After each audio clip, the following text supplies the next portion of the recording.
Tēnā koutou katoa, koutou e Whakarongo mai nei, e mātakitaki mai nei. Ki tēnei o ngā pāpāho mataora ki runga i a pukamata, ko Te Aorangi tēnei e me I ka atu ki koutou katoa. Ko tēnei taku pāpā o mataora live me ki mo te wā roa, te takiwa o te toru wiki, kua whakapāho ngā ui tawhito ki koutou, engari kua hoki mai anō, tātou ana, ko wai kei taku taha I tēnei rā, ko wai atu, ko Cheryl Luke-Maraki, tērā pia ka mohio koutou ki aia, me ōna ingoa maha, Auntie Cheryl, Fire Cheryl, Cheryl, he ahara nei ko ia te koini, me ki Matariki, nā noku nei te honore kua whaiwā ia ki te kōrero kia hau. Thank you, Fire Cheryl, for finding the time to fit me into your busy schedule. We've had a couple of goes at this, and here we are, and awesome to be sitting with you on this lovely day. Actually, the sun is shining here out between Hawera and Manaia. And nā reira, Whai Cheryl, ka tuku te rākau ki a koe, handing the rākau over to you ki te whakamoho atu ki te katoa. Ko wai koe, noa hea koe, aua āhuatanga katoa, tēnā koe whai, kia koe te wā.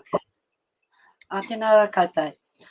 Ko Taranaki te maunga, kia ki mai I oku wai tukukiri mai I a tanga hoi atu ki te rere o Kāpuni. He ke noa ki tōku waka o Aotea. Tai noa e au ki tōku roe mai a paraninihi ki Waitōtara ki Taipake. Ka tau ki oku iwi o ngā ruahine ki te rangi. Ki Ngāti Ruanui, e uri mokopuna I tēnei o oku marae o Waiokura ki Taiporo Henui me rātu mea. Ko au te mokopuna o te maunga. Ko ia rā, ko ia rā. Tēnā koe whai Cheryl.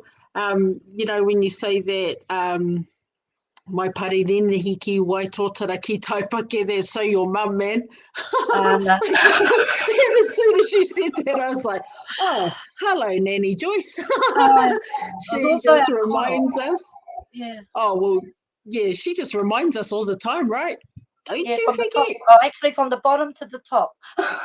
Yeah, awesome. So thank you for... We use that. I use that because even as we were growing up, and I used to ask my koro, where do we come from, koro?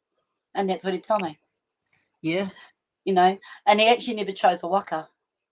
He just told me that it came from here to there, right around the Hurinoi to Maunga, and that's who we are. And so we eke to everything and everyone within the Maunga.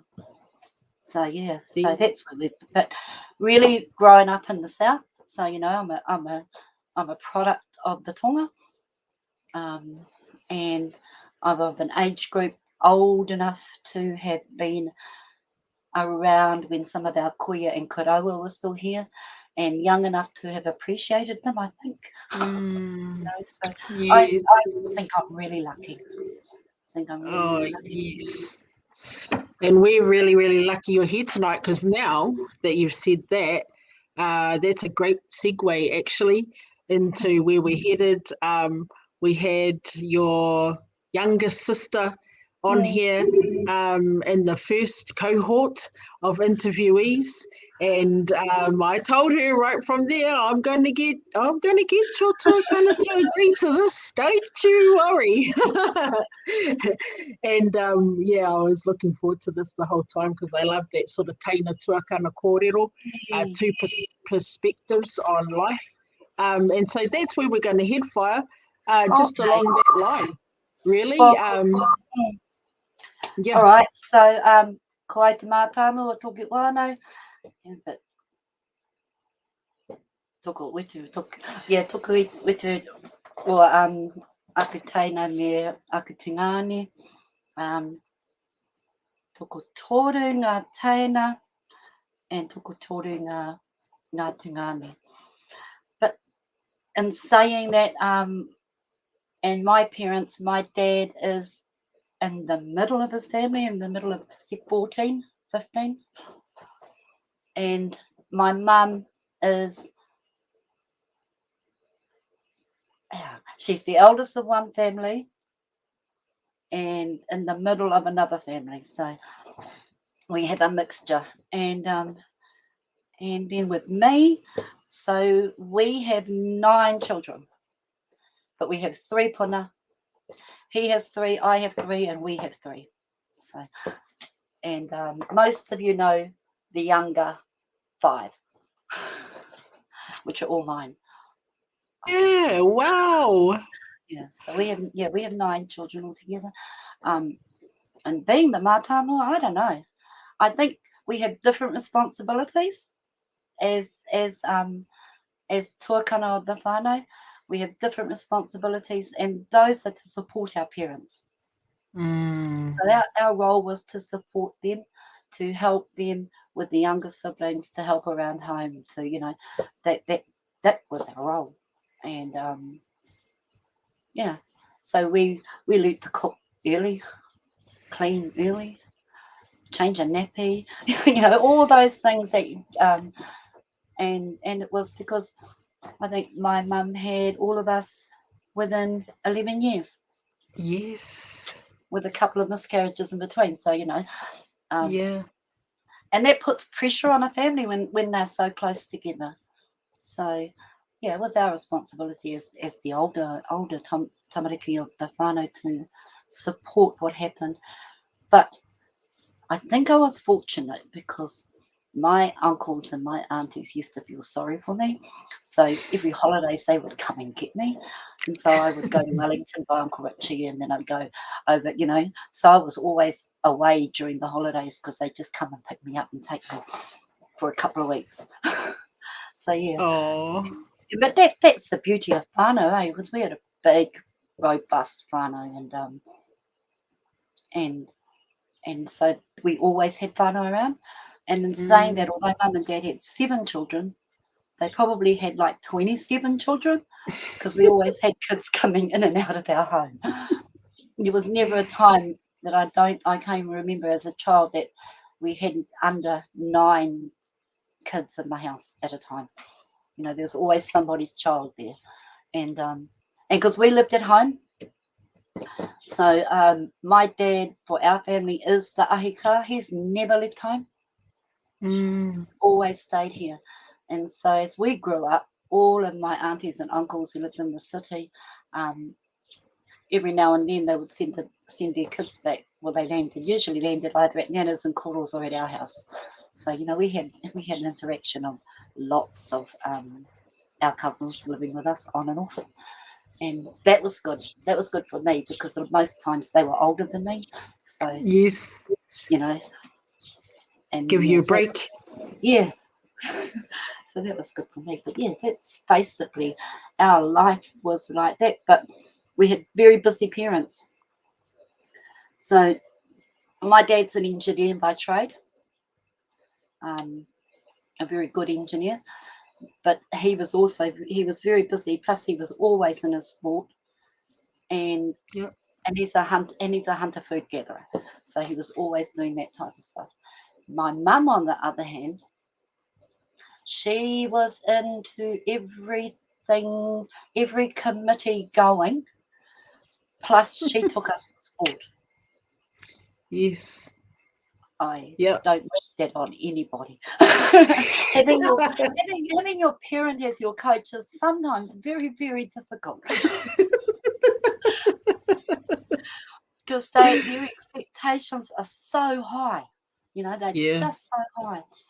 So I became the consummate babysitter, and I let the other siblings go and play sport, and I always looked after the younger ones. That was my out because I'm not really competitive. I don't really have a competitive nature. I think my siblings do. They are very competitive, but I'm not really a competitive type person. And so I enjoyed staying at home and looking after the kids. That had its pluses and its minuses, especially during rugby season. Rugby season, we could have 20 kids at our house. Oh gosh. because I became the consummate babysitter for all those parents who didn't have babysitters, and my dad would pick all the kids up and bring them to our house. That was fun. But our neighborhood was great. So we used to have like competitions, like all the kids that we grew up with, we'd have competitions like we'd bake, who could make the best sponge cake, who could make the best whatever. And during that time in the late 60s, early 70s, there was a program called Shanana. Yeah. We used to turn our lounge into a movie theatre, make popcorn. Aww. And all the kids had to sit there and watch Shanana. But it was fun, you know. There'd be a movie theatre. I can remember Mum and Dad saying one time they came home early. They thought they'd come home early. And they walked in the door, saw all the kids, and went, "Oh, let's go back out again." We didn't even know they'd come home. They come home, saw us all, and then snuck out. So, you know, so we had fun. We really had fun growing up because, like, we didn't have a lot, but we had each other. And, and as a community, and, you know, because, like, Matariki is the centre of the universe when you're a child. Our community was so full, and we would do things like we would bike down to Mawiti Road and go to the river, go to the dam. We'd catch some eels. We'd catch our kai. We used to catch our kai. We'd catch our kai. We'd go eeling and do all that stuff. And people like Auntie Ada would come down and they would babysit us. You know, they'd be camp mother. And we'd stay down there for days. And our parents would come down at night and feed us, you know. But it was fun, and you could do that. Yeah. You know, you could do that stuff. We'd walk to Ohawe from here. Yeah. Big group of us, but it was fun. We'd go down there, and we knew that by the time we went home, we had to have had a kai. We had to have gotten a kai. Yeah. Because you don't just go to the awa. You just don't just go to the moana to swim. You're going to come back with a kai. So mussels were plentiful then down there. Wow. The kai moana was plentiful down there. So we would get us a kai, and then Dad would come down and later on, and they'd bring a picnic, and we'd have kai, and then we'd all sort of go home. Or there'd be a number of parents that would come down because there were a whole group of us. Yeah. You know, so they were great days. And Koe was still alive there, Koe Rungo Mai Paia, and she lived at the beach. And she loved my dad, so she'd do anything for us. Yeah, we were really lucky. But life was freer. We weren't reliant on a motor car. Yeah. And we were reliant on ourselves, and we made our own fun. Yeah. So, and that was us. And I mean, I think about when the big boom boxes came, whoever got that had to carry it, and it was damn heavy. It was heavy. And you'd be playing your music, and it was like you'd be passing the boom box around because it was so damn heavy. And when you think about the size of the ones that they use today, which are only like a pocket. Yeah, so true. They were great. So it was our upbringing. I mean, it was great. I really loved growing up here in Matariki. I really did. I loved the people and the things, you know, the values that we learnt. So one thing that I did think growing up is I didn't know there was a difference between Māori and Pākehā. I didn't because our community was so tight, and it didn't matter what colour you were. If you were naughty, you were naughty. And if, you know, the Pākehā lady on the road growled you, well, you deserved it. There was no race in it. You deserved it because you did something wrong. And so I didn't really know there was a difference. I knew there was a difference. There was some subtleties there, but I didn't really understand it until I hit intermediate. When I hit intermediate, it was like, So I had my friends on one side, I had my relations on the other side, and neither of them liked each other, and I couldn't figure it out. So I chose a whole new group of friends. But I suppose that started my political awareness. Is that Right. I didn't realise that, you know, until then I didn't really know there was a difference. And yeah, so intermediate, my political awareness I became more aware that the playing field wasn't even. Mm. The playing field. Yeah. And I was always top of my class, so I didn't bother it, you know, I didn't know that there was any other way to be. Yeah, right. Yeah. And so, you know, you talked earlier on, so we'll get back to this, the political awareness, but earlier on you talked about the fact that you grew up in a time where there were still, you know, a lot of the old people who were alive, and you feel like you were young enough to appreciate that. You're still young enough to appreciate that. What was that like? What was it like to grow up with that sort of knowledge base around you? I you know, I suppose it wasn't until I hit my 40s that I realised that I took a lot of that for granted, because they were just there, you know, they were larger than life. They were autocratic, not all of them, but some of them. They were autocratic, and they were lovable, and you know, they still had the old values. You know, I can remember one queer we used to visit, and her house always reeked, and it was rotten crayfish. She always had it in her larder, and boy, when you went up, oh, she's got some more crayfish. But today you want to know that delicacy, you know, you really do. Yes. There were things like that, but so our queer, they were vibrant ladies, but they knew how to work, but they also knew how to play. And I think sometimes we knew how to play. They knew how to play. They knew how to make something out of nothing. And all that stuff, you know, going to the park, and there was always a game of cards or something. And I used to just think, why are they playing cards? And it wasn't until I got older that I realised that they were playing cards to help pay for the tangi, because the kitty was what paid for the, you know, went to the whānau to help pay for the tangi. Yeah, so, you know, rather than just give the money, they'd play cards, or they'd do something like that, and they'd build the kitty up, and then the kitty would go. So I learnt those things at a young age, that not all gambling is bad. There's a purpose to the gambling. Stuff like that. I learned that. And I don't think they stood on ceremony as much as what we do now.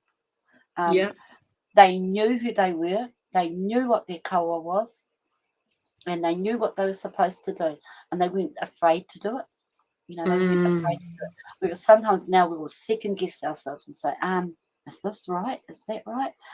And I think one thing I've learned is, if it feels right, then it's right. Yeah. It's one thing I've learned. Go with your... You know, nothing is rigid. Yeah. Now, although they say kaua isn't changeable. Yeah. I'll debate that. Yeah.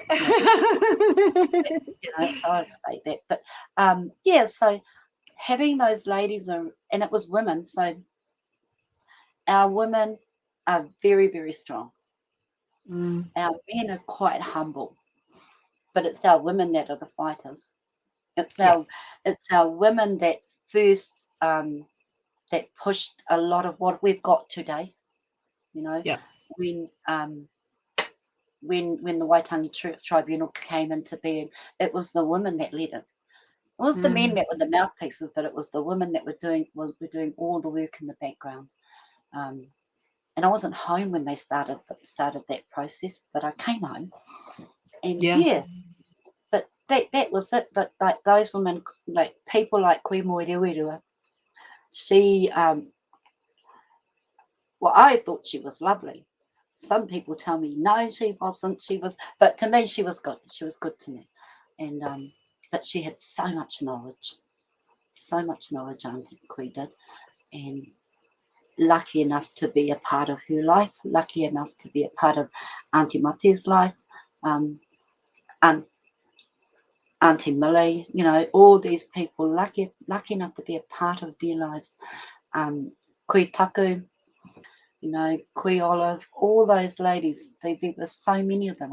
I've left some of them out, but they were all part of our lives. And in Ngāti Runui and in Ngā Ruahine, because one thing, and I'll just digress a little, one thing growing up is that we didn't really identify ourselves as Ngāti Runui or Ngā Ruahine. We were just tawa, you know, we were just together. And I can remember going with my grandparents, and we'd go to the marae, to the tangi, and then Koro would sit there for a couple of hours and he'd warm the pie and do the pie, and then somebody else would come along and they'd take over from Nana and Koro, and then they could go. We don't do that now. We don't do that type of stuff now. Now we want to be invited to the pie. Well, actually, if you knew how you were related, you would just take the pie for a time and then and give the hokainga a rest, and then you just rotate. Yeah. But I've noticed that, you know, you go to tangi and they expect to be invited. Well, why? Aren't we all one? Yeah. You know, so stuff like that I've noticed that we've become too PC. Whereas, you know, those old dears, they knew their place, they knew why they were there, and they knew what their responsibility was. And so, you know, things like that. And I watch with interest. I mean, I don't have the reo that other people have, but I think that I have the upbringing to know what I've seen and heard, and to challenge some of the things that people do. Absolutely. Stuff like that. And yeah, and then sometimes I think we get too flowery on the pie. Sometimes just get to the point. Just get to the point. I love it. You know, just don't, you know, I think my mum told me one time that her koro said to her, if you speak longer than 3 minutes, then it's all rupahu. So, you know, and I think I hold that with me. It's like, why are you doing this? Just get to the point. Yeah. Stick to the kaupapa. Yeah, stick to the kaupapa, get to the point, make it short and sweet. Don't bore the people. I love it. And don't hold the kitchen up, for crying out loud. Those are all things that count, right? Yeah. And I don't know, I mean, you know, I'm recent times myself, but I don't always know if people understand that, you know, what happens out there definitely affects what's happening out the back, and in turn what's happening out the back affects what's happening out the front. But that's good kōrero there, whai Cheryl, and a good wero, and a bit of a kick up the pantsies, I think, the jacksie for everybody to just reevaluate. Not saying everyone has to, but you know, like you say, there is a lot of PC behaviours that go on, and this waiting to be invited. Well, we don't have the luxury of time that others may have had, but yeah, you just, I mean, so I can't help but think, you know, you're talking about these queer, these wahine who were leaders of their own, in their own right. And yes, there's a balance of what the men and women were doing in that time. There's actually photographic evidence of the women do it. You know, there's just so much evidence out there for us to know that this is true. And you know, I can't help but wonder, that must have had a huge influence on you. You are quite the political person yourself. You have a keen interest in what's happening at the council levels, if not as well as within political parties. Do you think that that's had a huge influence on you over the years? I believe it does. I believe it did have an influence on me. You know, there were key people in my life. But I think my mother was my key person in my life, the things that she did. So she was the secretary of everything. The play centre, the home and school, everything that we were involved in. Like, she coached the marching, but she was also the president of the marching. So, you know, all of the stuff. So everything, whatever we were doing, she had a key role in. Mum did. Yeah. And I sometimes think, if she didn't have us, if she was able to reach her own potential without us, I often wonder what that would look like. You know, I mean, you had a mother like that too. She wasn't everything. Yeah, that's right. And yeah, I guess look at all of us. We're a product of that, and then we're replay that history. Yeah. Because I often tell a story about my mum, and it was how in the days when we didn't have computers and nothing was, and everything had to be handwritten, she had everything was handwritten. All minutes, everything was handwritten. So she had like 4 sets of minutes out in front of her one time when we come home, and I think my little brother mixed up the books. She wrote she did all the minutes in the wrong books. And and it was like, after she'd finished, she was like, oh no, now what am I going to do? She figured it out, but still it was like, you know, that was hours of work. Yes. Oh my gosh. But you know, so I think she was my role model. My mum has always been my role model. She has shaped us and molded us into the people that we are today. My dad nurtured us. He nurtured us, but mum really was the catalyst to make us the people that we are today. Yes, you know, we could always pati around Dad and get what we wanted, but not so much around that. That's beautiful, that sort of korero, you know. I mean, everybody knows your mum, so everybody knows that's true. She's another puna of mātauranga right there, especially when it comes to whakapapa. Anybody's. She knows everyone's. She knows exactly how everybody fits in and where they all fit in, and that's a very honed, specific skill set to hold as well, because that's something pretty special right there. It is. It's a skill in itself. I remember growing up and thinking, I'd listen to Mum and I knew all the names. Don't put faces to anything, but I knew the names and say, oh, that person's related because of da. You know.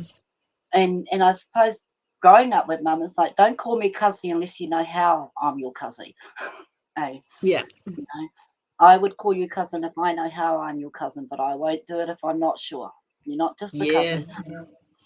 Yes, so you know, knowing who you are, knowing how you relate to that person, knowing, like, you know, we know when we go to specific places that the hononga goes with this family or that family. So even if we don't know the faces and we don't really know the people, we know the names. Yes. And you get the connection. That is so true. But oh my gosh. And I suppose, you know, like you guys, you spend so much time putting so much time into your marae now as well, or not just now, like all the time. And yeah, you know, we're in unprecedented times at the moment.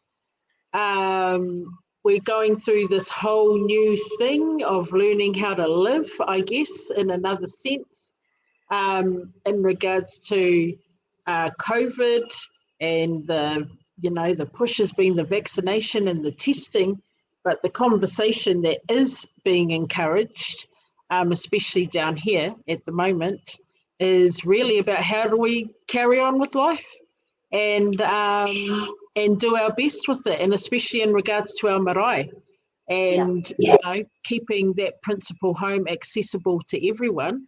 And so, what's the conversations at Waiokura, or even, I don't know, what's happening Taiporohenui or Hoani Papita even? What's it looking like? So at Waiokura, so last weekend we held our AGM. It was a different AGM. So we held a live AGM and we had some at home. We just said, if you're home and you're well, come. Yeah. If you live away from home, here's the link, hop on. First time we've done it, but it was, it's part of the changing. It's part of reconnecting. And one of the things that I like about that is the fact that there are those whānau that can't come home, that couldn't come home, but they now have an opportunity to share or to see the reports and stuff like that. So that's one thing that we're doing at the marae. The other one is that we're looking at what does a risk management plan look like. Not so much a COVID management plan, but a risk management plan, which covers anything, like covers pandemic, covers emergencies, covers all of that. What does that look like?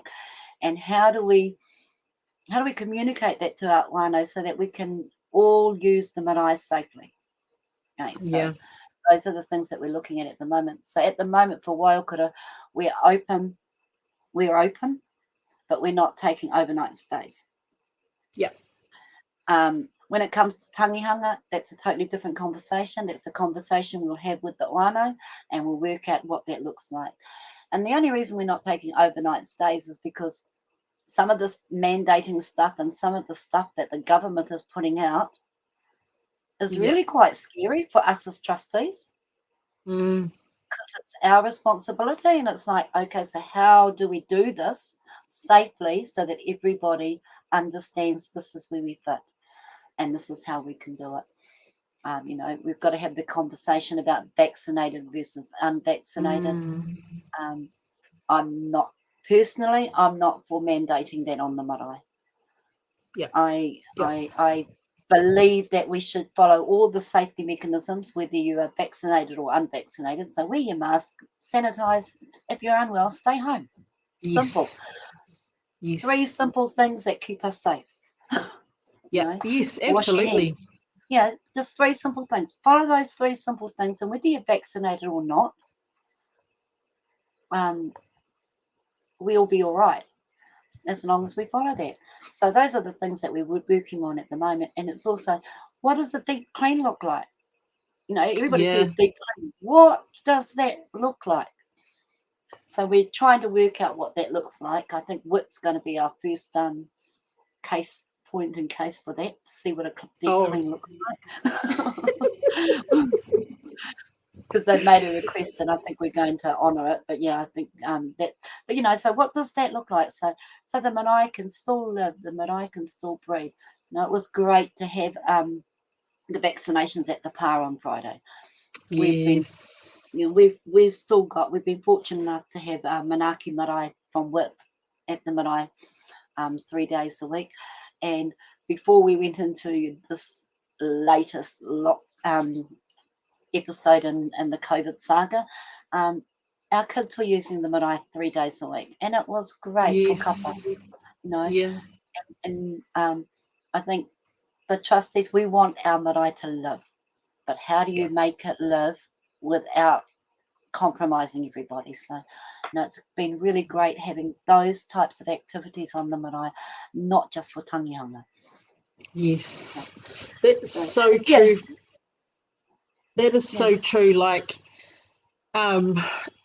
you actually clear quite a few things up, because I was out visiting one of the aunties on Saturday, and she was saying the same things, like, people, please just use your common sense. COVID or no COVID, if you're not well, don't come down to the PA, because the chances are you'll give everyone your cold anyway, and that's the last thing that you want anyone doing on any given day. So I think there needs to be a bit more trust put into it from the government. Like, we've been running marae for centuries.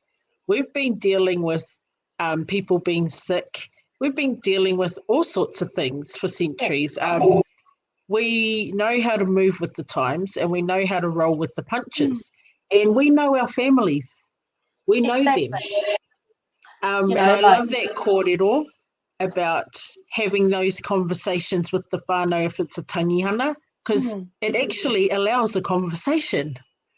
Yeah, because I don't think we have hard and fast rules for for tangihanga, because every whānau is different and we've got to accommodate their differences. You know, some have capacity to run the whole lot, some yes, don't. That's right. Yeah. You know, some don't. I mean, I know with I know we're fine. Yeah. Just give us the keys and we're fine, you know, but your whānau is pretty much, but there are some whānau that don't have that capacity. So what does that look like? Yeah. What does that look like? I think some of it's not as personal, the tangihanga at the moment. It's not as intimate. But in some ways, I feel it's better for the immediate whānau. They actually get to have that time. Yeah. They actually get to have, they don't have to share them as much with other people. So, you know, that's something I think is a plus. The other one too is about creating spaces, you know. Yeah.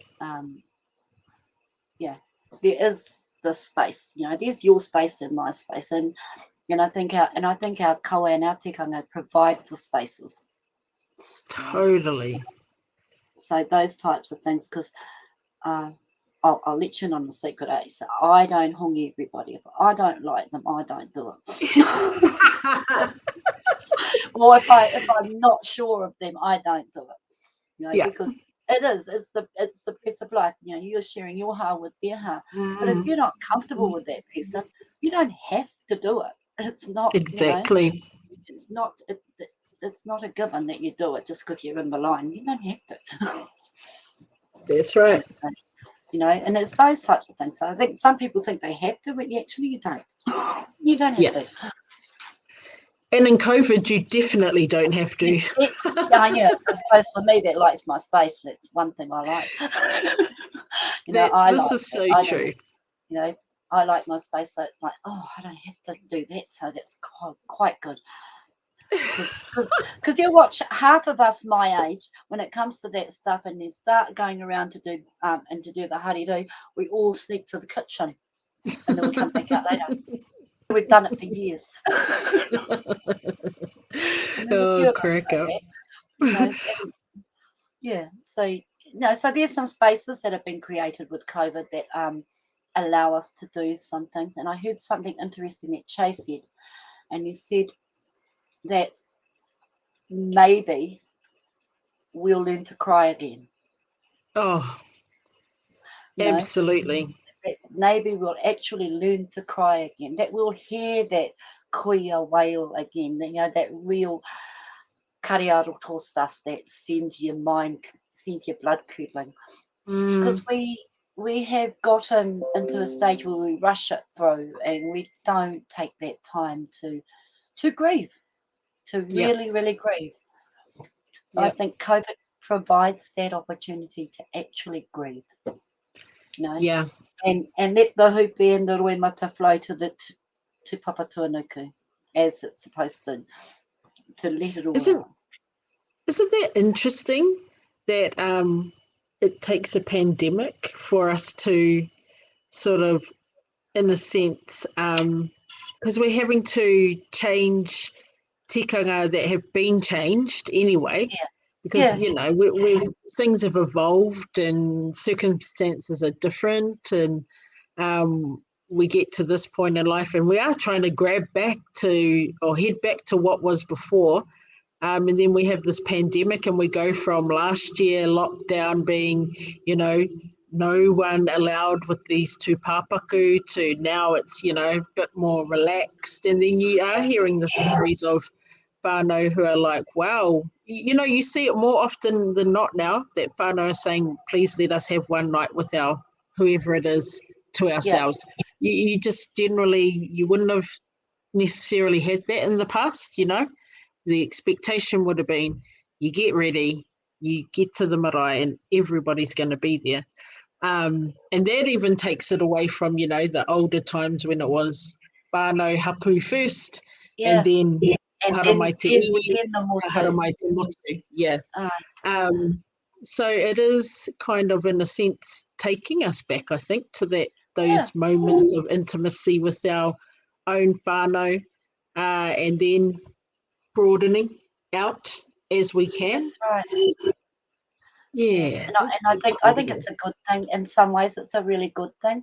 In other ways, for our disengaged whānau who are coming home, I think it'll give them the opportunity to feel safe and to actually be ready to engage, because there's nothing more scary than seeing a whole bunch of people there and thinking, what am I going to do with them? Who are they? You know, who are these people? You know, they might know auntie and uncle, and then they're confronted with like 150 people that they've never ever met before.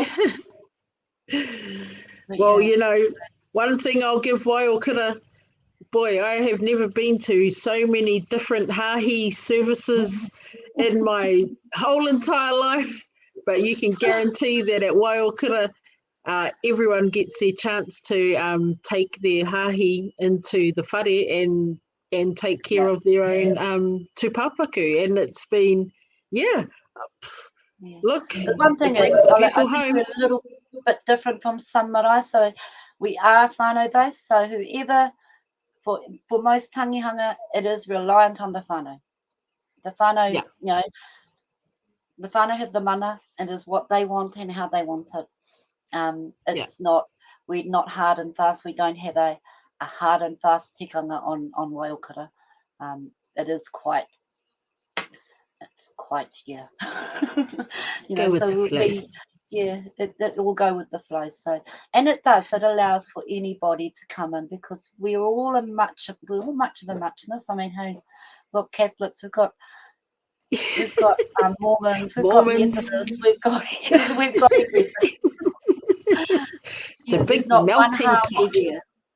And then we've got those that don't practice Christian religion, so you know, and that's allowed too. So you know, all of those things are allowed, and that's Waiokura. But and it's much the same over at koutou too, at Taiporohenui. Although Methodist is probably the underlying hāhi, every hāhi is allowed. Yeah, right.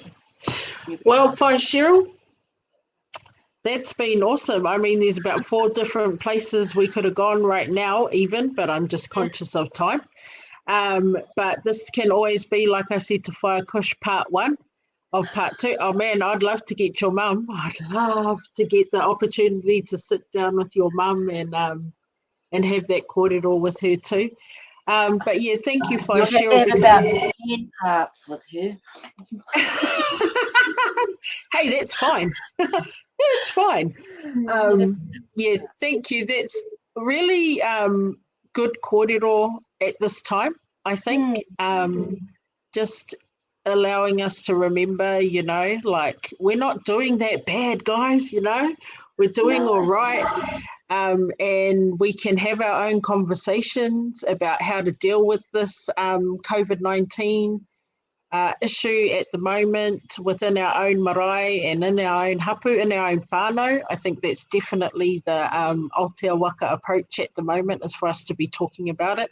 And to take actually our old korero to advise and inform how we move forward even now in 2021. That's right.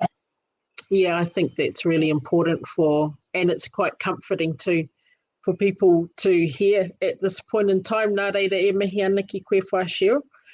Thank you very much. Do you have anything else you want to share with us? Any parting words? I think that no matter what we do and where we go, always look for the good in everything, you know.